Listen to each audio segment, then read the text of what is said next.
Bueno, en esta clase vamos a estar estudiando lo que son los canales de comercialización de la distribución física internacional de DFI, y que en este caso son eh, componentes indispensables, imprescindibles, de lo que es esta área del comercio internacional.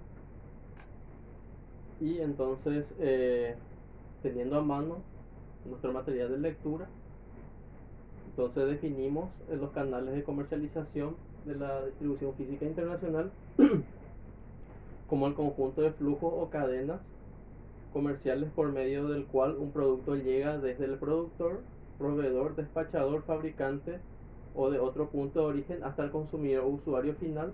Dependiendo del tipo de circuito, puede constar sin intermediarios o con intermediarios. Entonces muchas veces puede darse el caso de que el fabricante directamente venda el producto al consumidor final, o puede ser que en este caso el fabricante eh, suministre este producto a un distribuidor y este distribuidor al consumidor final, o puede ser el fabricante, un distribuidor o un mayorista, o dentro de ese camino entre mayorista y consumidor final puede estar también el minorista, también conocido como detallista. Entonces, el circuito, o en este caso la magnitud del circuito, dependerá de cuántos intervinientes habría dentro de lo que es el canal de comercialización. Bueno, entonces, sobre los intervinientes de los canales de comercialización, en este caso tenemos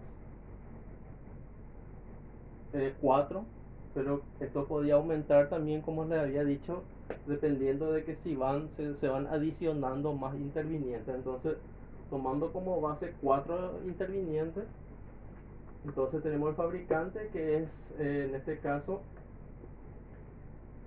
aquella empresa, aquella compañía que realiza la combinación de materia prima con factores de producción para poder tener una mercancía que posteriormente va a ser puesta a disposición del mercado, donde va a estar, en este caso, el consumidor o el comprador de esa mercancía.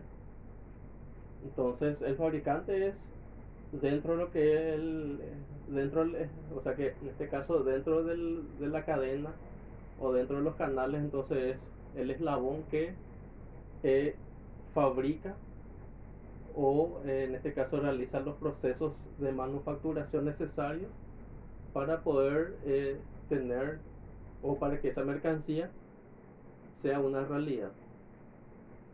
Bueno, entonces, luego vienen intermediarios,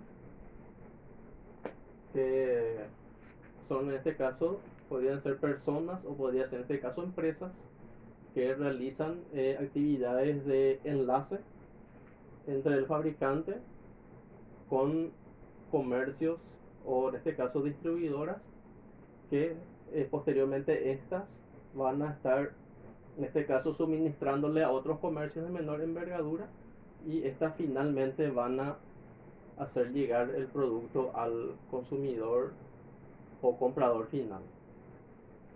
Bueno, luego tenemos los mayoristas, que en este caso, como dice su nombre, realiza compras en grandes cantidades, pero para una posterior comercialización, para una posterior venta.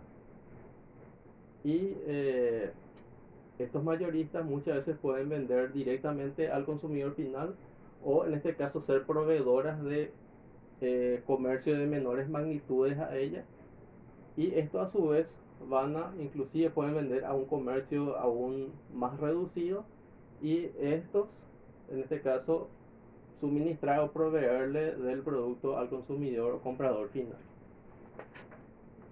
Bueno, están los detallistas, que serían, o en este caso, estos detallistas también conocidos como minoristas, son en este caso aquellas unidades de negocio o empresas pequeñas dedicadas a la compraventa, que son aquellas las que más tiene contacto con el consumidor o usuario final, ya que este consumidor o usuario final normalmente no realiza compras en grandes cantidades, sino que realiza compras en menores cantidades, más bien pensando en su autoabastecimiento o en su autoconsumo.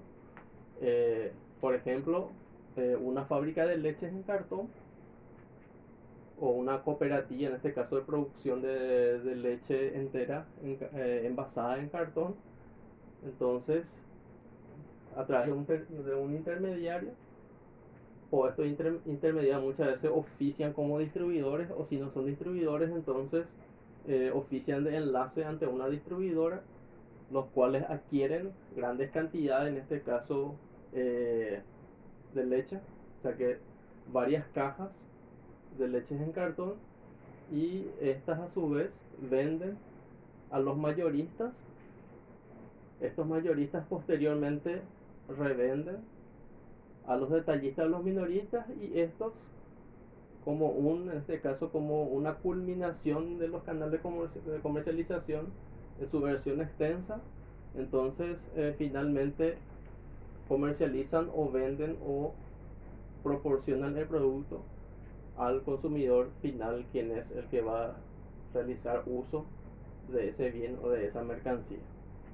En este caso, siguiendo con el ejemplo, bueno, de la leche en cartón que va a utilizar para su autoconsumo o para el consumo de los integrantes de su familia. Bueno, entonces eh, tenemos lo que son los factores, que son en este caso aquellos componentes también que ejercen cierta repercusión sobre los canales de comercialización. Y tenemos en primer lugar el mercado, que uno entonces sabe bien que un mercado es un espacio físico o virtual donde se encuentran las actividades de oferta y de demanda. Entonces digo virtual porque gracias a tecnología uno también puede realizar adquisiciones sin necesidad de moverse de su domicilio u oficina.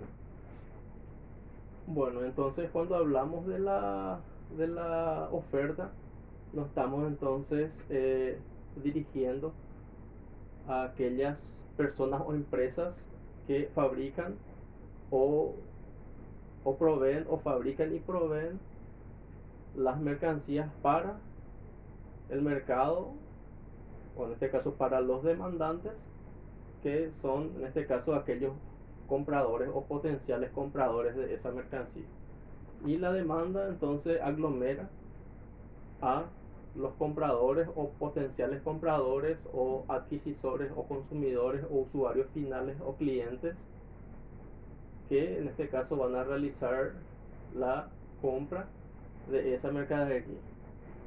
Entonces haciendo en este caso una definición un poco más técnica, entonces decimos que la oferta es la cantidad de bienes y servicios que los productores o los fabricantes o los comerciantes ponen a disposición del mercado o de los clientes a un precio determinado. Y por el lado de la demanda, cantidad de bienes y servicios que los compradores o usuarios o consumidores o demandantes están dispuestos a pagar por esos bienes y servicios. Bueno, entonces siguiendo con el mercado, nos dice como punto 1 tipo de mercado, como punto 2 compradores potenciales, como número 3 concentración, y como número 4 geografía del mercado. Y como punto B tenemos lo que es el producto. Y el producto, bueno, es el objeto o es la razón de toda transacción, de toda comercialización, de todo intercambio, que en este caso el producto puede ser un bien tangible, un bien intangible. Entonces tenemos valor unitario, carácter perecedero y naturaleza técnica. Entonces normalmente el carácter perecedero se aplica mucho a lo que son mercancías con niveles de caducidad. Por ejemplo, regresando al caso de la leche en cartón, que como sabrán que tiene un periodo de expiración. Entonces, pasado ese periodo, esa fecha de expiración, entonces el producto ya no es apto para su consumo. Bueno, después tenemos lo que es compañía, que en este caso sería la empresa, que obviamente una empresa es una organización que en este caso puede ser, por ejemplo, una fábrica o puede ser una tienda comercial o en este caso una institución de prestación de servicios. Entonces, dependiendo de la actividad que haga o el sector que corresponda, entonces también se va definiendo qué rubro se dedica a la empresa. Entonces, compañía, tenemos nivel de control que se desea tener y la capacidad de los ejecutivos intermediarios. Entonces son dos elementos indispensables que debe tener en este caso la compañía dentro de lo que es los canales de comercialización. Bueno, entonces entre los elementos de los canales de comercialización tenemos la carga, y en este caso la carga nos referimos obviamente a lo que es el producto. Hablamos del producto, es decir, no de la acción de cargar, de alzar la mercancía al medio de transporte o en este caso a un medio mecánico de manipulación que posteriormente va a llevar a otro sitio esa mercancía. Así que estamos hablando de lo que es la mercadería en sí, el producto en sí. Entonces, este puede ser perecedera, que tiene vida útil, refrigeración, congelación o humedad relativa. Entonces, ciertos tratamientos también que tiene que tener la carga para poder conservar. Obviamente, esto de acuerdo a la naturaleza de la misma. Frágil, envase, embalaje, sistema de manejo, apilamiento. Entonces, apilamiento que van una encima de otra, como los procesos de unitarización, donde van en este caso sobre una plataforma, van en este caso apiladas o encimadas, pero hay que tener en cuenta también el nivel de resistencia que puedan tener principalmente las mercancías o la mercancía que va a quedar más abajo. Entonces, que no haya un sobrepeso que después posteriormente pueda dañar la integridad de la mercancía o las demás mercancías apiladas. Bueno, tenemos lo que es peligrosa, embalaje marcado, límites, dimensiones o pesos especiales, tipo de manejo, tipo contenedor o medios de transporte. Luego, en cuanto al transporte, obviamente que hablamos, ¿verdad?, de aquel medio de locomoción que permite desplazar una mercancía de un punto a otro. Entonces, aéreo, marítimo, terrestre. Pero este terrestre también puede ser por carretera a través de los camiones de carga o semirremolque y por ferrocarril a través de los trenes o locomotoras. Luego tenemos los intermediarios, que en este caso no precisamente cumplen la misma función que el interviniente, porque acá habíamos hablado que los intermediarios, en cuanto a los intervinientes, que son aquellos enlaces o aquellos que hacen los contactos entre fabricante y comprador, o en este caso vendedor y comprador.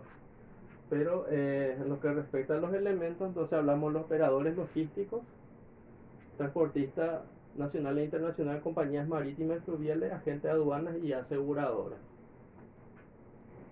Y en este caso, justamente hablando de operadores logísticos,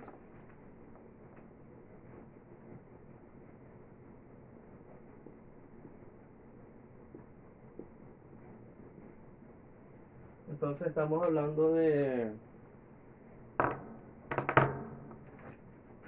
aquellos componentes, o en este caso de aquellos agentes que realizan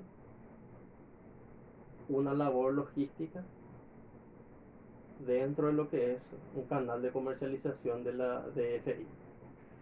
Entonces, estos operadores logísticos lo que realizan lo que prestan son servicios de apoyo, de soporte técnico o de asistencia operativa cada uno especializado en un determinado sector o área, y que permiten, en este caso, contribuir con toda la logística, sea de transporte, sea almacenamiento, sea de realización de trámites aduaneros o de trámites ante las instituciones competentes. Por ejemplo, nosotros queremos dedicarnos o tenemos la intención de importar medicamentos de Brasil. Entonces, muchas veces estos operadores logísticos también prestan ese servicio de lo que se refiere a la parte protocolar, y como importadores de medicamentos necesitamos una documentación expedida por la Dirección de Vigilancia Sanitaria del Ministerio de Salud Pública y Bienestar Social. Eso es independientemente a nuestro registro, a nuestra matrícula como importadores. Y también están lo que son de la parte de transporte, también los operadores logísticos, por citarle otro ejemplo. La parte de transporte es que entonces uno contacta con un agente, un representante, y este entonces se encarga de realizar los trámites correspondientes y ver, en este caso, los medios de transporte adecuados para la mercancía que uno desea importar o desea exportar. Bueno, entonces también en entregas anteriores habíamos hablado de lo que eran los envases y embalajes.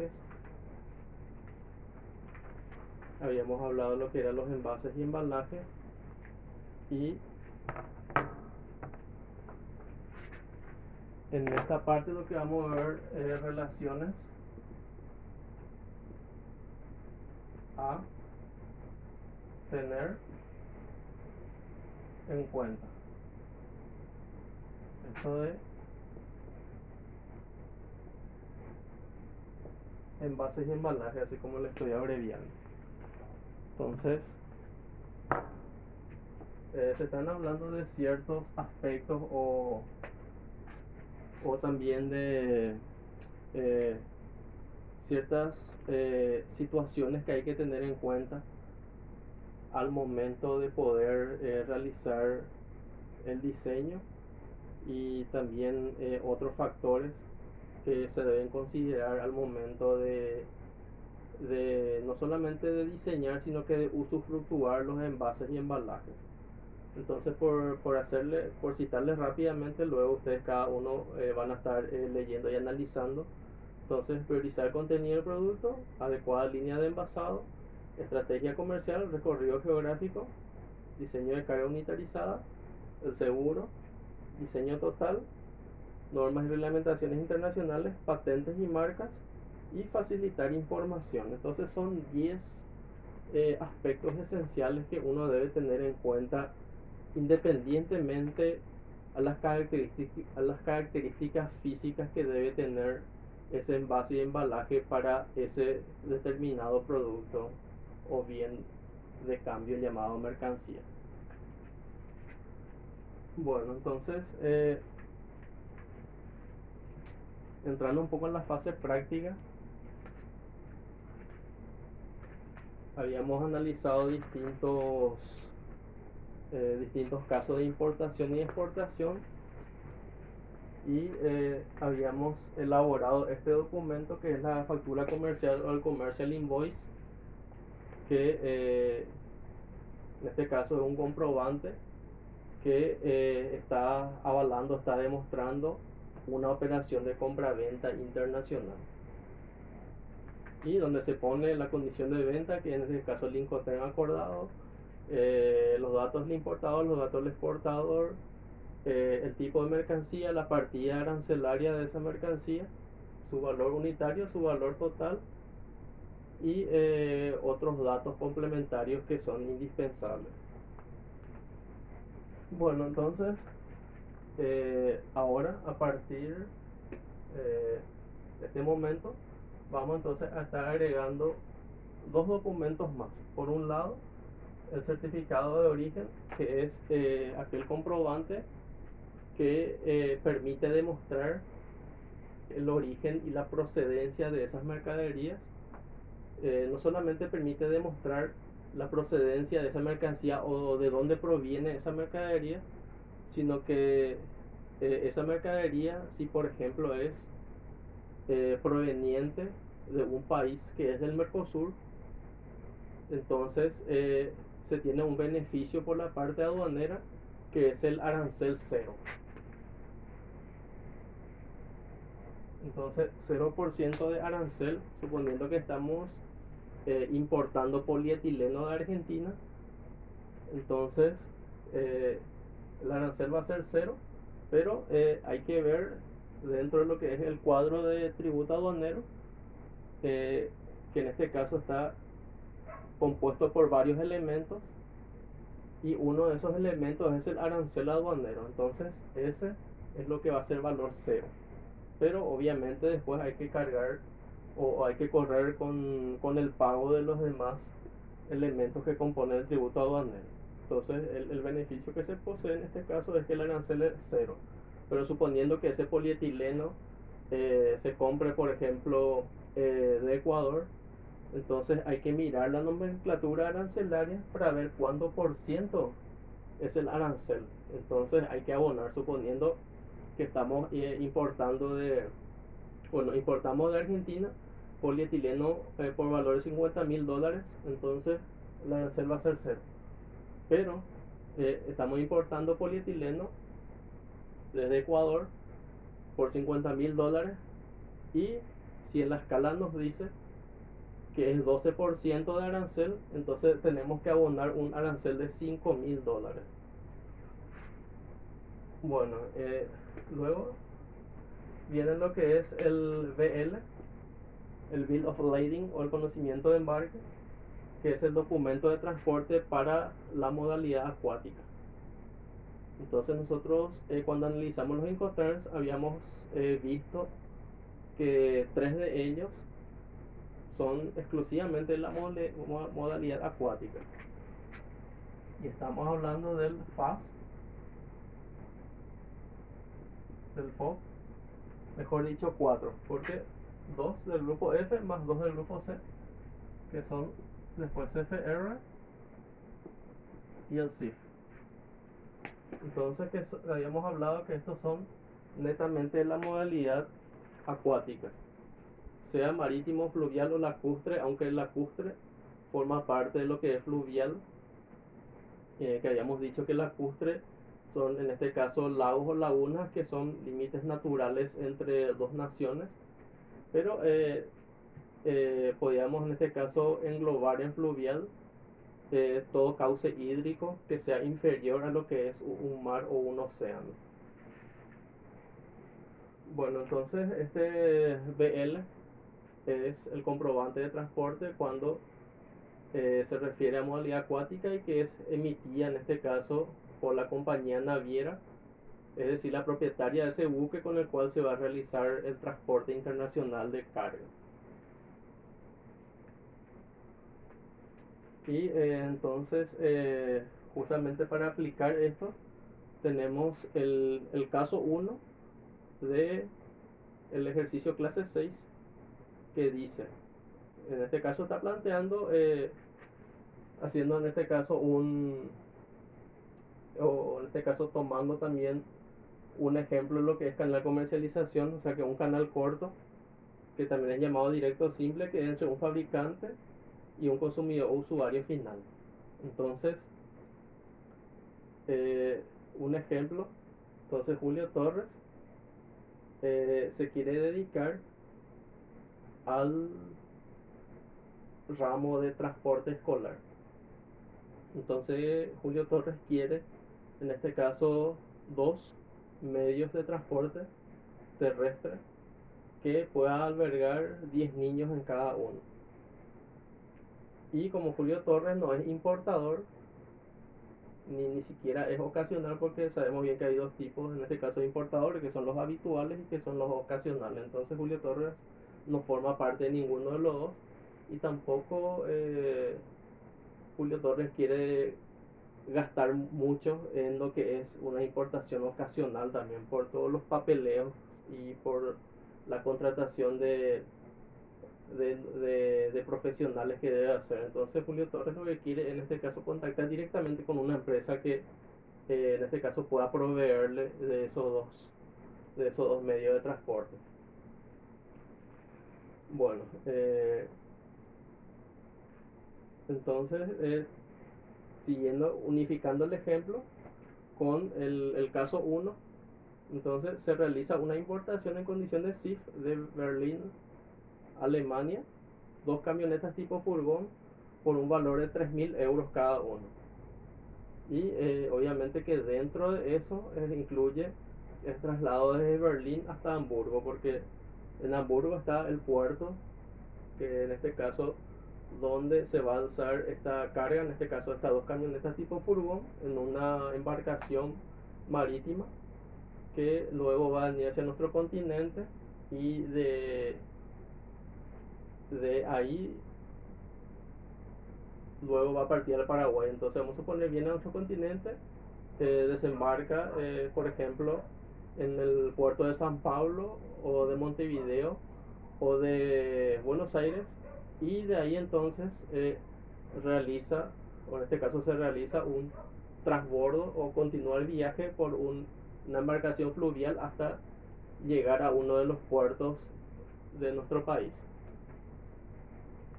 Bueno, el flete internacional Hamburgo, Alemania, Asunción, Paraguay es 0,85 euros por kilogramo bruto y un seguro del 1,5% sobre el valor CFR. Entonces nos pide calcular el FOB, SFR y el CIF.